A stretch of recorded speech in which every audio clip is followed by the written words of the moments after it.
Hi, this is Miss Piercy with some tips for you on the instructions project, the first of our project assignments for this class, which are assignments that are a little bit more complicated and worth more points than our exercise and discussion assignments. So here's what you're asked to do. You'll want to begin by reviewing Chapter 19 of the textbook, especially the checklist with the usability criteria for instructions and procedures. And you can find something in your textbook that looks a little bit like this. This particular image is also posted in Canvas for your reference as well. But you can see it's a list of the criteria that we want to see in effective instructional media. And you'll be using this list in our upcoming assignment in a couple of different ways. Um, the next thing you'll want to do is you'll want to take a look at the document that is labeled Week Instructions for the Instructions Project Assignment. So this is a PDF that has 4 different instructions in it. A recipe, instructions for changing the oil in one's car, instructions for installing RAM in a computer, and instructions related to putting different headings on different pages, different headers rather, on different pages in Microsoft Word.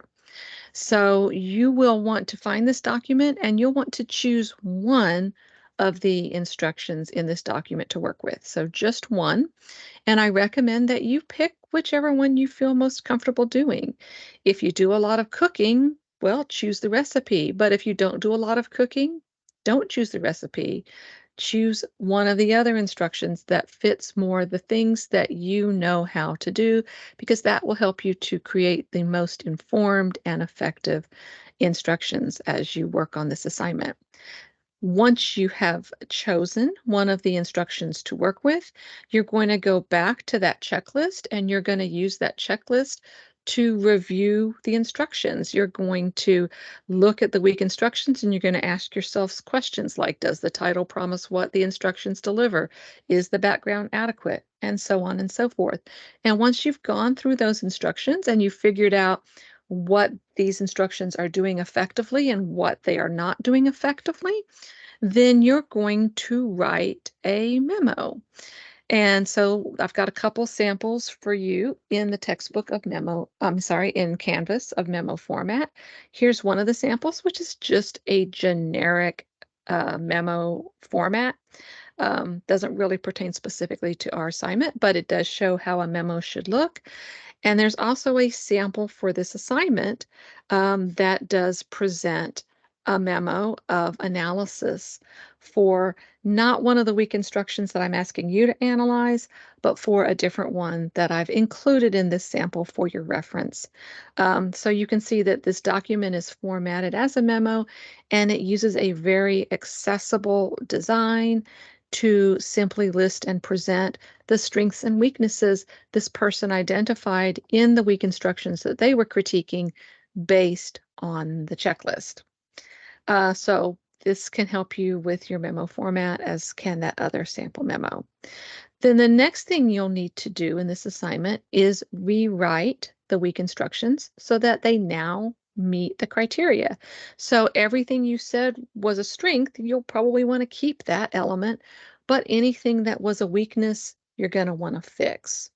So an example of this is here in this sample, where this original assignment, which is a recipe, but as I said, this is not the one that you guys can work with. This is from a old semester, so do not use this sample um, for what you're going to critique and revise.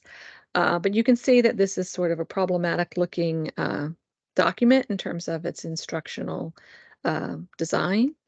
And so after this critique, the student revised this recipe so that it now hopefully meets the criteria for usability, whereas things you might have had to say from that checklist it wasn't doing, now hopefully every time you're saying, yes, it does this, yes, it does that.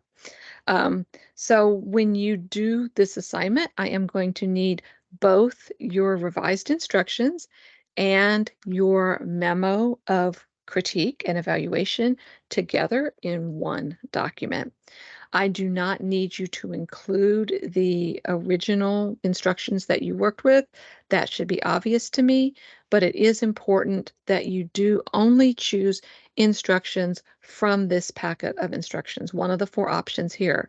If you use a different set of instructions that's not from this document, you will not get credit for this assignment. You also won't get credit for this assignment if there are any problems with plagiarism. That is to say, if you borrowed from some other instructions online as part of your revision, you didn't revise it yourself, or if it seems that you may have used AI to revise the instructions, then you will get a 0 on the assignment. So just use the criteria from the checklist to revise the instructions yourself.